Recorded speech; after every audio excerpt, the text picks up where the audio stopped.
Historiquement, donc moi, j'étais un tout petit peu salarié. Je me suis rendu compte assez vite que j'aimais pas trop ça. J'aimais pas trop qu'on me donne des ordres ou qu'on me donne quoi que ce soit. J'étais consultant, je sais pas s'il y a des consultants à la salle ou des anciens consultants, mais quand le vendredi après-midi, j'avais l'impression d'avoir fait un document et que le vendredi soir, la personne me faisait traîner. Il me disait on va se voir samedi matin.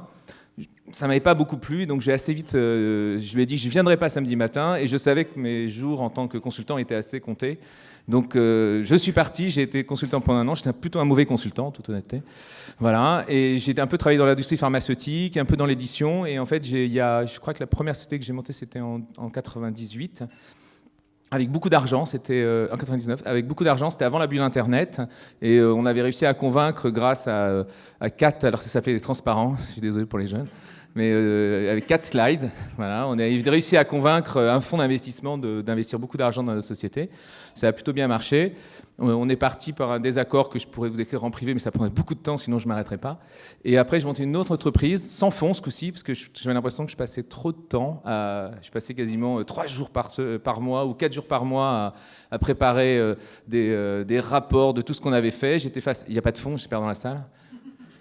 J'ai passé mon temps à essayer de leur expliquer pourquoi tout ce qu'ils me proposaient était digne du café du comptoir. J'étais tu sais, tu devrais faire ça, tu devrais faire ça.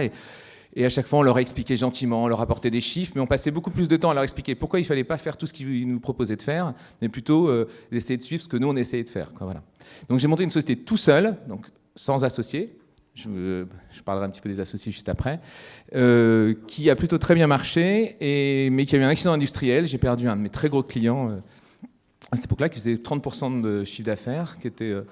J'ai fait toutes les erreurs qu'on peut faire dans une start-up, c'est-à-dire on m'a proposé beaucoup d'argent pour la racheter, on m'a proposé beaucoup d'argent pour investir dedans, on m'a proposé...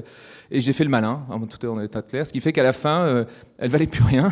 Et la seule chose qu'elle valait, c'est qu'elle faisait un peu de chiffre d'affaires, donc après 9 ans quand même. Bon, pour moi, une des raisons pour lesquelles j'étais entrepreneur, c'est que j'aimais bien avoir des gens, pouvoir participer au fait de recruter des gens, donc on est monté une vingtaine de salariés à peu près.